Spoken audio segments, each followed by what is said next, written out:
Well, I am so excited to have Sharon and Mack Strange here with us today.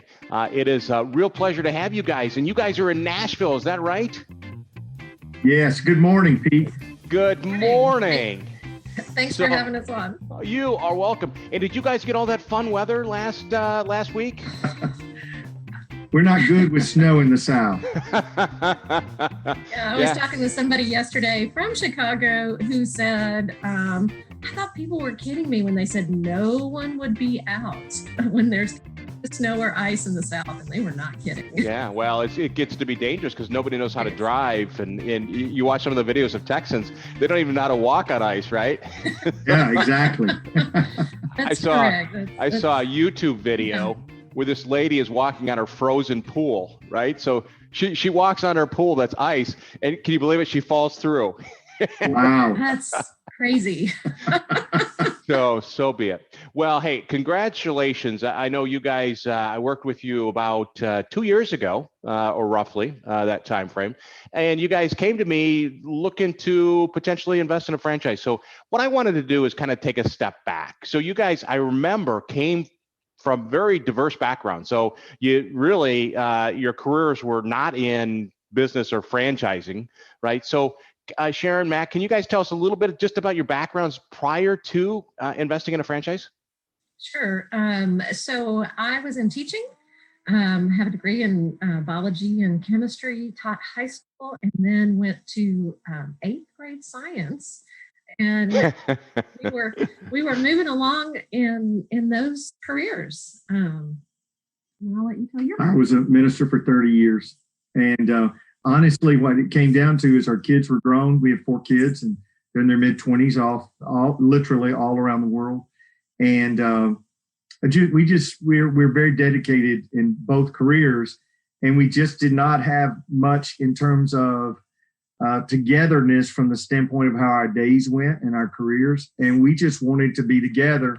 And so literally, we both retired. It was a shock to both places, but it was really the right thing to do. And, Pete, you led us in the right direction of 360 painting, and we were very pleased with it. All right. So you both had very successful careers, but you thought, hey, now we're going to go into the second kind of part of our career, right? We're going to go do something together. And I know you guys were looking at many different options, but, as you thought about a franchise and then we got into it, what kind of attracted you to investing in a franchise? I think for us, because we had a low business acumen and, we really we don't have a lot of knowledge of home improvement or really many of the things we were doing. We were good at what we did, but you put us outside of that and we weren't as good. And we needed help in what to do and how to do it. And for us, franchising allows us, gave us that opportunity to look at a business, be trained, and then be coached in it in a good way. Our good friend Dave and Lori Greenberg, they took us to breakfast. We were looking at one specific franchise, and they really pointed us to you to look at a broader picture. And that really changed things for us when we looked at that broader picture, because you were very honest with us and straightforward. And in the end, I think we made the right decision. All right. So, you're thinking about franchising, and it's a way to have somebody help you, right? So you didn't have that business acumen experience. And so as you went into it, I mean, being a teacher in ministry, right? So that's a big leap to running a painting franchise, right? So, so tell me a little bit about kind of as you guys kick this off this last 2 years. I'm sure there's some great learnings. Tell us some stuff that you've learned over the last 2 years on your journey. Gosh, a lot. So, part of what I do, I guess, in teaching and who I am as a learner, has come into play in a huge way of if you're going to be in anything, really, you have to keep learning, because the environment, everything around you is going to keep changing. And boy, did we have a big change this last year. Yeah. So, I think that's probably one of the biggest things to learn is how do you shift? Yeah. How do you take that and move and learn something new? And mean, I can talk about that for. Yeah, absolutely. So always being open to learning, right? Because you're going into new things. So learning is one thing. What else did you guys learn as you've been on this adventure?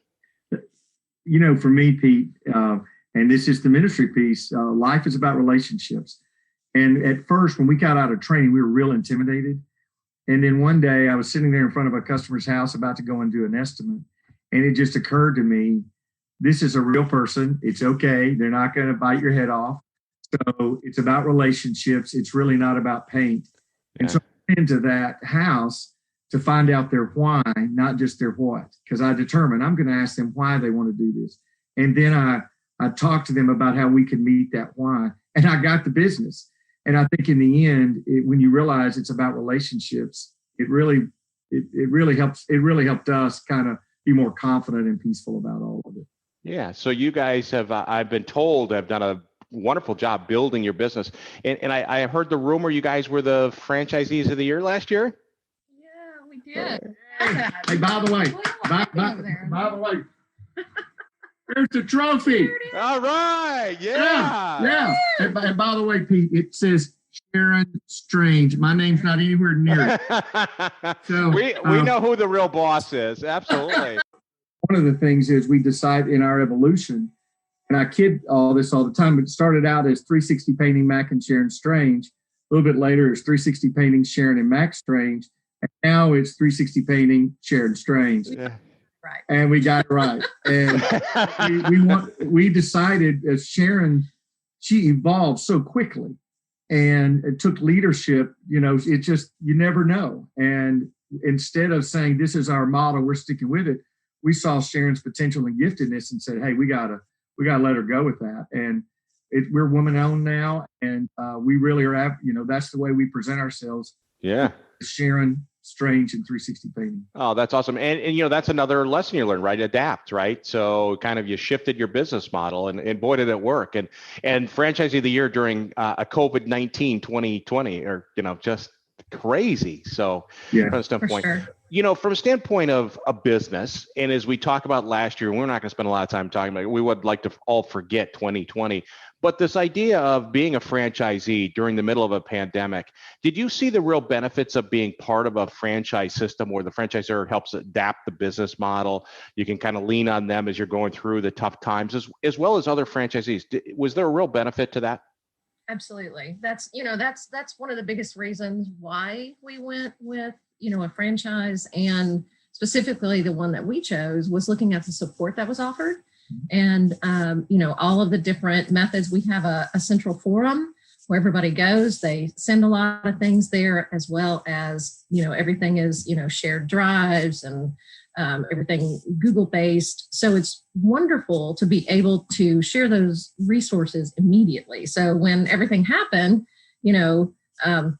we have an advisory committee, of course, everybody met, an advisory committee, then here's what we're going to do and how to reach out to everybody. So it is a great thing to do, to have somebody that has already worked out all the systems. Yeah.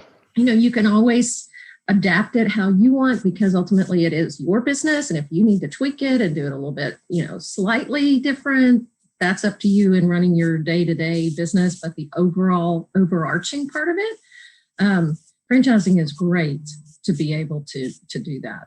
Okay. Okay. Yeah. So excellent. So it helps you through it. Now as we look towards the 2021, right? So this year, how's it looking so far? Are you seeing things kind of bouncing back and you guys, on fire, as I suspect usual? Yeah. So we have another person that works with us, and he was just saying yesterday, because we were just all these, of course, it's great weather. We had, crazy weather last week, great weather, and the phones are just ringing and appointments. And he was like, can you feel the tsunami rumble? That's awesome. Like, yeah, it's coming. So we keep shifting as to where our target market is. So we've had some of those things are ultimately, we have a higher end target market with our franchise that we chose. But some of those have even been shifting to be even higher in some quite large homes that we've been working with. So yeah. to see it shift. And I go back to the relationship thing. I think people are dying for people they can trust, the people that who will listen to them, and then people who do excellent work and then back it up. And you know this, Pete, not every job, whatever job it is perfect. But I think the thing people know about us and the reason that things have gone so well is ultimately they know we're going to back up whatever we do. Yeah. We're going to make them happy. And again, you get those unreasonable customers, but out of 100, you might get one or two. 99% of the people are very gracious, kind, and good. And our experience has been very much to, when there's a problem, lean into it and take care of it, not run from it. And I think by word of mouth, that's really gotten around. Yeah, and I think that's important because in today's world where everything is Zooms and calls and stuff like that, you don't get the same level of customer service you had before, right? It's just, it's more work to provide that level of customer satisfaction. So congratulations on that. And certainly it's paid off being the franchisee of the year. So let me ask you this. So somebody that's thinking about doing what you guys did, go in a whole new different direction, right? They've got this career, they want to go a different direction. What advice would you give somebody that's thinking about, hey, maybe I should look at investing in a franchise? So we, in that direction, and from our experience, what we had is we were looking at something that was just a building, brick and mortar. That was kind of our perception of it. Well, if you're going to start a business, you're going to have a building, you're going to have all these different little things. So we were kind of locked in that that's what we had to do. And our process with you were amazing and just opening up, would you be open to? And okay, we can, sure. Well, why not? We can look at something else. Okay. But I just knew, that I was locked into this one model, and you were so good at, well, just look at this one, the same way you've been doing, just look at this and see what you think. And it really opened the door to exploring all the other models of business that are out there. Yeah, I think you're really honest. I remember the moment you looked at us and said, or we were on the phone talking to you, and you said, I need to be honest with you. I don't think you have enough money to do this other option. And that's not easy to hear. But the reality was we were about to, put a whole lot of money down for something that, was a brick and mortar situation. And you also bought into the fact that we love our house. We love living in Nashville. And you said, maybe you could work out of your house.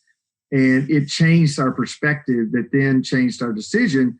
And I mean, my gosh, the proof's in the pudding. I mean, we've been doing it 18 months now, and it's just been like, a duck to water. I mean, it's worked out well. So bottom line is keep an open mind, right? And we all have preconceived notions and stuff like that. So when I presented different concepts to you, I presented 360 painting. You guys probably thought I was a little crazy, right? A painting franchise. What? We don't know anything about painting. Pretty close. Okay. Very much. Sharon would tell you, I don't know much about anything else other than what I was doing beforehand. Yeah. I mean, we were starting from ground zero one way or the other. Yeah. Okay. So as you take a look at somebody looking to become a business owner, what characteristics do you think would be important for somebody to have in terms of if they're going to start a business? What characteristics would you think would be vital for them to be a business owner? People skills. Obviously, if you're going to be in business, you have to, every day you're dealing with people, and you need to know what to do with that. You need to know how to appropriately respond to people, and to read people. Yeah. See where they're really, really coming from, what they're doing, rather than just focused on here's my product or here's my service and this is what we do. But to form those relationships. So I think that's if it's just about the money, it's not going to work. Yeah. And you got to be willing to be, in my opinion, humble and be willing to serve people. If you can do that, I think you can be successful. I also want to say you have to be willing to take some risk. I just read Matthew McConaughey's book, Green Light, and I'm a Texan, so I love the book. But you have things in the franchise business that you can be strategic about, and then there are things that just come your way. And I think one of the things we've been really good at is when those opportunities have just shown themselves to help us improve our business, we really haven't done a lot of overthinking. We've said, let's do this. And for us, those things have worked out. And I think seeing those green lights and going through them have been great for us. Well, and I want to add that one of the big things is, it's not just starting a business doing this, but looking at, okay, you've got all this new stuff you're going to be doing. You're going to have to figure this out. So what are you doing as far as what you're living on? Yes. Do you have a loan? Do you have some money in the bank? Do you have something so that you can make sure you can pay those bills as you get up on this bicycle and get it going? There's so many times I had that analogy in my head of trying to get this bicycle up and going, and it's bumping along, but I got to get it going, smoother, and learning all those different ins and outs of everything. So money to live on and working capital. Okay. Yeah, the money deal is, you need to have some savings or something to make sure you can make it that first year. Okay, so one, it's people skills, right? It's about being able to connect, and I suspect that's with customers as well as team members, right? So number two is this idea of having an open mind and kind of shifting and being able to adjust.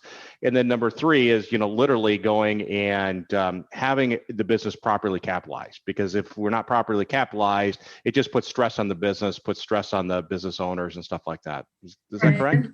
Yeah, and that's what we were talking about with the house. That if we put everything, our house, all of our investments, all of everything into that original business, excuse me, that we were looking at, we just would have been so tight that that just, it was too much. And so this was a better fit for us to be able to have room to breathe. Yeah, and I think also new franchisees worry too much about profit in the first year. Your first 6 months. Don't worry about profit. Just do business. Learn how to do it and learn how to interact. And if you can do that, it gives you. I think so many people are stressed out because they're expecting some like 20% profit. Within 3 days of getting started, it's just not going to happen. Right. And I will add though that there's a book called Profit First, and one of the tenets that it talks about is pay yourself first. So don't wait till the end to pay yourself and take that out of your profits, because it just might not be that. You're going to find so many things you're going to want to spend things on. Well, I've got to invest here and I've got to do that. And it's time to buy this. You got to live. Yep. So you need to pay yourself and worry about what comes after that as far as, yes, profit, but it's not the biggest part yet because you haven't gotten yourself out there to build your name and your brand. So a sense of urgency to get that bicycle off the ground, right? As you said before, the idea is that you got to kind of pace yourself and have realistic expectations of what the business is going to do. But also what I thought I heard you say is, hey, listen, you also got to pay yourself a little bit here, right? Because you got to live. So let me ask you this, and I don't want to know the amount, but how long did it take you before you were able to start paying yourself a little bit? Take a little bit of money from the business. Do you remember by chance? Was it 6 months or 3 months or? No, we started paying ourselves right away. Okay. Now, please understand, my salary was covered basically by my retirement. Okay. That's what I mean. I think we had that. That's a benefit we had going into this. Right. Okay. We had some of that we balanced with him. Sure. But then we were able to go ahead in that very first month, we were making money. All right. That's awesome. Well, congratulations on that. Okay, perfect. And you guys have mentioned a couple books. It sounds like you guys are always learning and from stuff. What would be a couple books you'd recommend to people that, that is they're looking at doing something? What are your favorite books? What books would you recommend to people? Atomic Habits is one that's been a good one with making sure that you continue, because, COVID just kind of knocked everybody for a loop, and I found myself being out of certain habits, and then, gosh, I feel so disorganized. What's happening? And, okay, I just need to work harder. And it's like, oh no, I need to get back to basics and what I know is the right thing to do. And so that's a great book. E-Myth is a good book. I think I know who gave you that book. Actually brought that one right here. All right, very good. Yeah, it's one of my favorite books. So that's a really good book too, and it really does go through the different basic business tenets about systems and putting things in place. And, there's just so many things with business. What is your aim? What is your why? How are you going to, execute these things? How do you interact with people? I think there's a lot of business books that focus on that same sort of thing, or maybe just elaborate on one part. And we found that there's another book that we did last year with our team, which there's a total of 6 of us now, full time. And we just did that again recently, which is this one. What is your really? Okay. Change your life. And my word for 2021 is the word discipline, because ultimately what this book talks about is the fact that you don't need to set like all these, you need to set as an individual, maybe for you as your business side, a word that'll help inspire you and help you can put out before you. So my word is discipline, because I need that. And your word is? So my word is lead, but so this whole little process, just to even read this book or flip through it is like 30 minutes. Yeah. And it works through like 3 different little questions. The first one is, what do you need? The next one is, what's in your way? Then the next one is, what has to go? And then you kind of see what sort of thing, what kind of word then just kind of comes to you. Yeah. Like, what's next? And for me, that was lead, but in particular on focus and priority, making sure that the things, maybe you've seen the analogy where somebody takes a big container and you have to put the big rocks in first. Yep. Then the smaller rocks, then you can pour the sand and all the gritty details of everything that can be there. Because if you pour all the sand and do all the little tiny things, you can't put the big rocks in there. Yeah. Get the big rocks out of the way. So that's what we did our words yesterday at staff meeting, and that was great. And I think it gave us a sense of family. Yeah. Because some of the words were very emotional for people because it came from some maybe pain or hurt in their background, but what they're wanting in the next year, and we can support them in that. And we want to do that. That sounds like a great exercise. I'm going to go get the book. That is awesome from that point. Another great book as you look at operations of a business is called Traction. So I'd highly recommend it if you guys haven't read it or used it. It's, I think, from an operating business standpoint, it's pretty good. So good. So are there any kind of thought leaders you guys follow? Do you follow Darren Hardy or anybody, any thought leaders you follow? I would love to have a list of ones to follow. I just have like a few, that come up on my phone as I'm, going through. Michael Hyatt. There you go. I'll be honest with you. This is also new to us. We've been in this survival mode for so long, and not only did we make it, but we succeeded. And I think for Sharon and I both, now it's kind of like, okay, what are you going to do? We're now starting to build structure. We're now working more on the business than in the business. And I think we're just in that now. We're just looking at, hey, I'd like to read a book. I mean, we both are hard workers, and Sharon works 7 days a week and I work 6. And it, we do have a few things we do, but we work very hard. Yeah, absolutely. So that's why she's the CEO, because she works 7. All right, fair enough. Well played. So are you guys having fun? I mean, it sounds like you're working hard, but are you enjoying yourselves?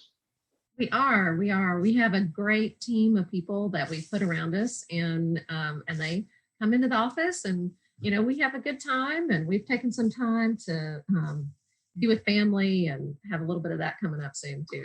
And our deal was we're going to work incredibly hard to build the business as well as we can to position ourselves to be able to do what we want to do, which is to be with our kids and to go places. And we really believe that's happening. I do want to say that our director of operations, who is just a great guy, yesterday, his word was grateful. And he basically said, I'm just grateful to be here and be in an environment that's positive, that's upbeat, and where we're accomplishing things together. And to me, that was the greatest compliment of what we're building here that we could have.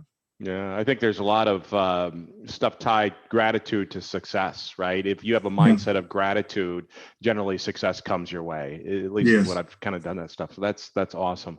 Well, congratulations. It sounds like you guys are doing awesome. I love to see the trophy. You made the team proud from that standpoint. And I thank you for sharing your journey today. Because if somebody would have come to you 3 years ago and said you'd be having a painting franchise and you guys are going to be working 6-7 days a week in it, all this kind of stuff, you would have gone, no way, right? No. But thank you for putting us on the right path. Yeah. We credit you with that. And again, our friend Dave and Lori Greenberg, they've been really kind to us and they live close here, so that's great. We get to see them.